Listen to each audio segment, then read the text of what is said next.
Hello po, it's me again, Lauren, Lil Kusina. Magluluto po tayo ngayon ng pansit bihon.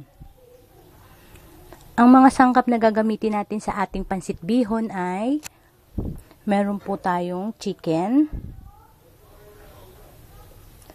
isang pitso ng chicken. Ayan, hiniwa ko po ng ganyan kalalaki. Ayan. Katamtamang laki. Ayan.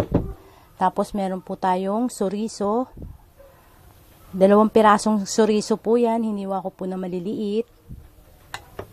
Meron din po tayong hipon. 1/4 na hipon po yan.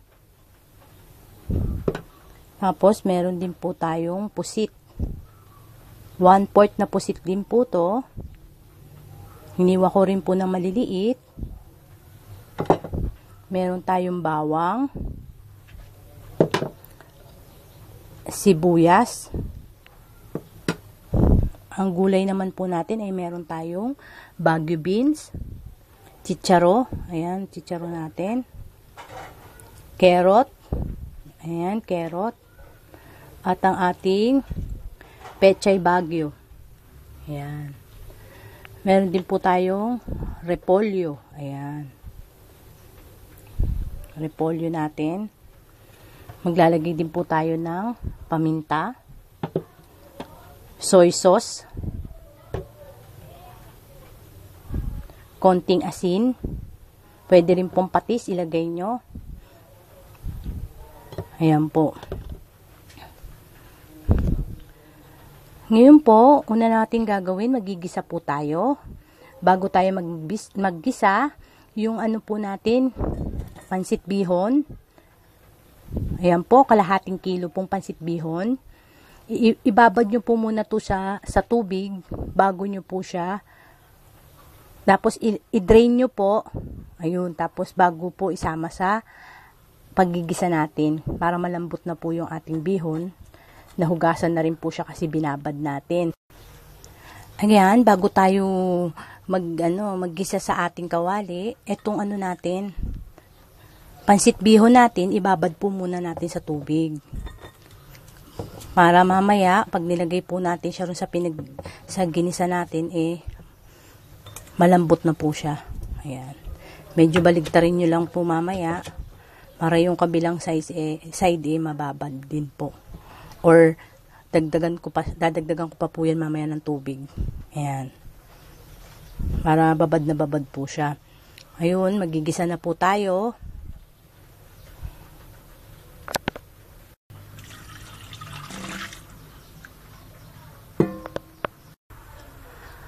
Ayan, pinaiinit po natin yung ating kawali. Ayan.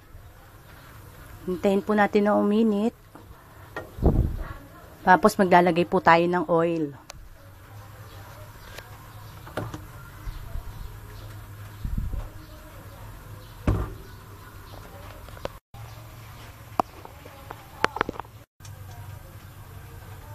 Ayan, tuyo na po yung ating kawali. Lalagay na po tayo ng canola oil.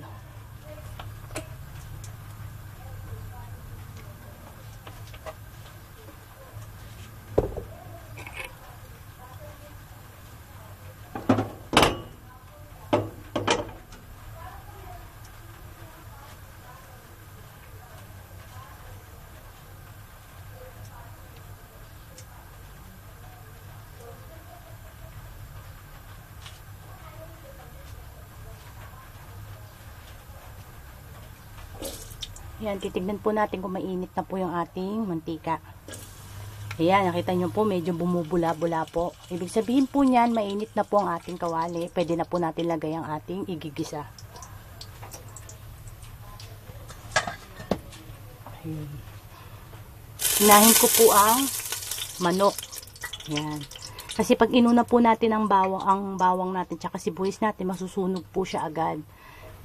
Kaya inuna ko po muna ang chicken para ma-fry muna po siya ng konti.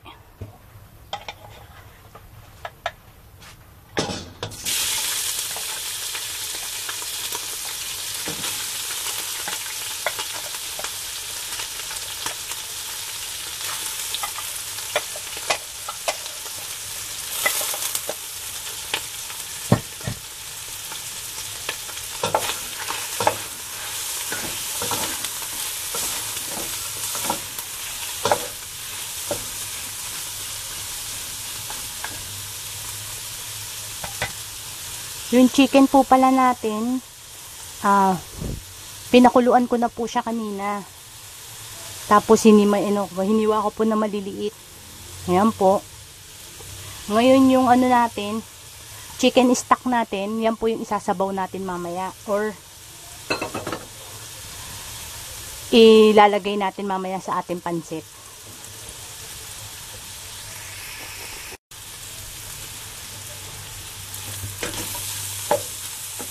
Ayan, medyo iba-brown natin yung chicken natin bago natin ilalagay yung susunod na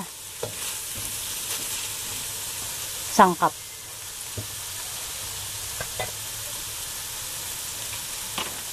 Lagyan natin ng konting paminta.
Ayan, susunod natin ating chorizo.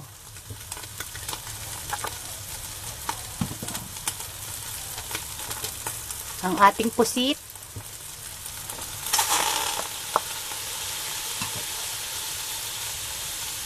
Hipon natin.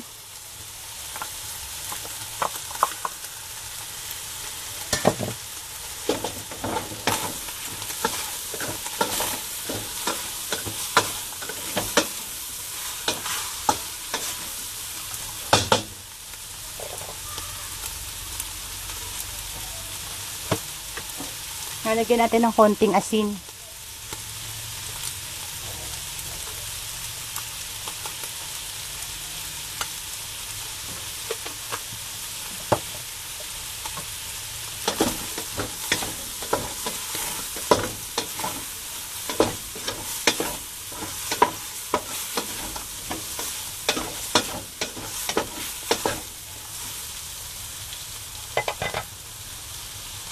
Susunod natin ang ating bawang.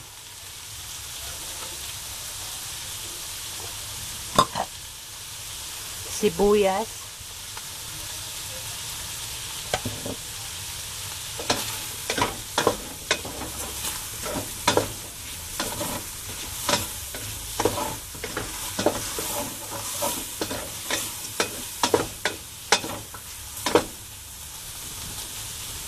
Bango.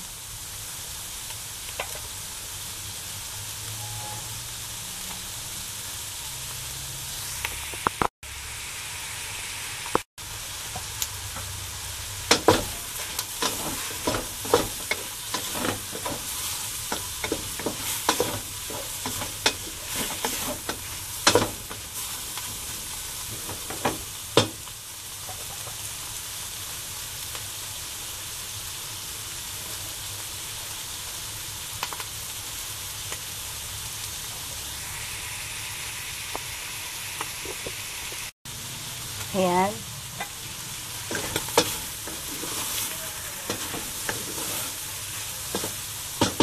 Ngayon, ito yung chicken stock natin. Yung pinagkuluan ng manok. Ayan. Hinalo ko na.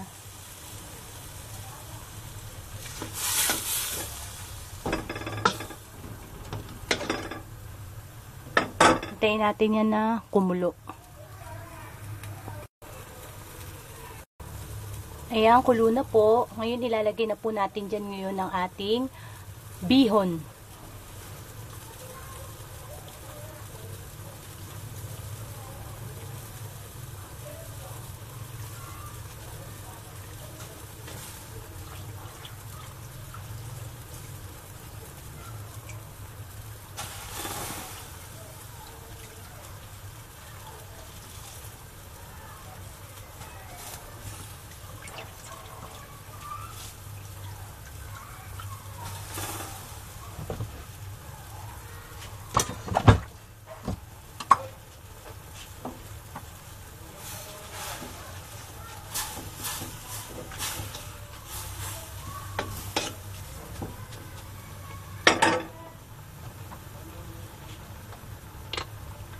Ayan, maglalagay tayo ng soy sauce.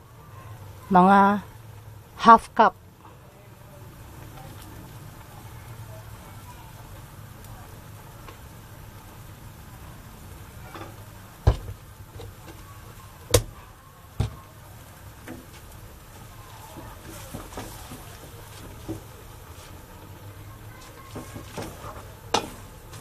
Ayan, haluin natin.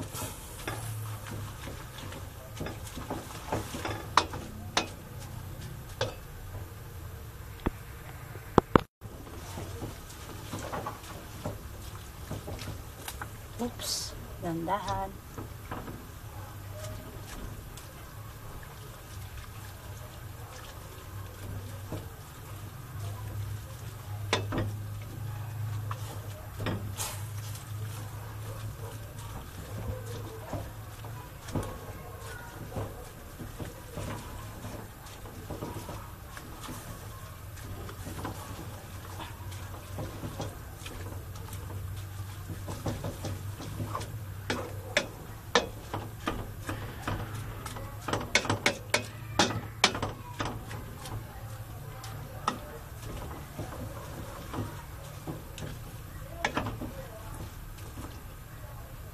Hintayin natin kumulo uli.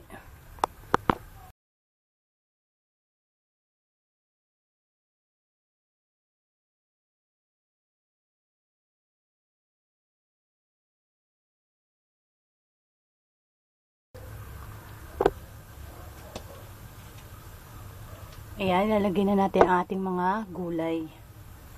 Ating carrot, chicharo,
Ayan, haluin lang po maigi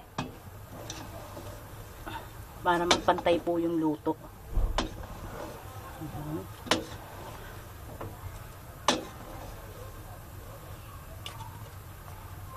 After 5 minutes, luto na po ang ating bihon gisado.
Lalagyan natin ng paminta.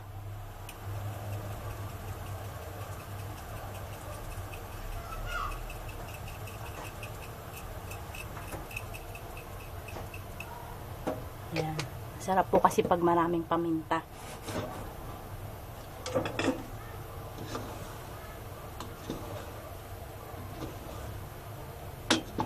Yan.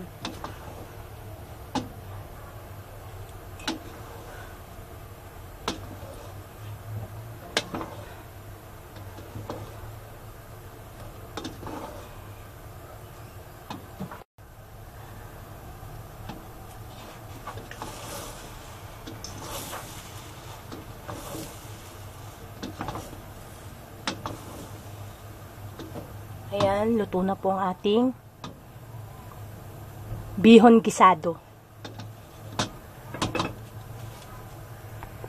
Ayan, ililipat na po natin siya sa ating lalagyan.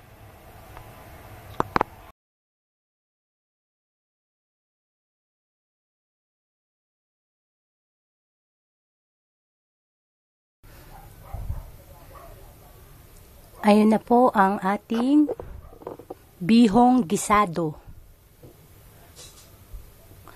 Thank you po, Lauren Lil Cocina. Thank you for watching. Salamat po.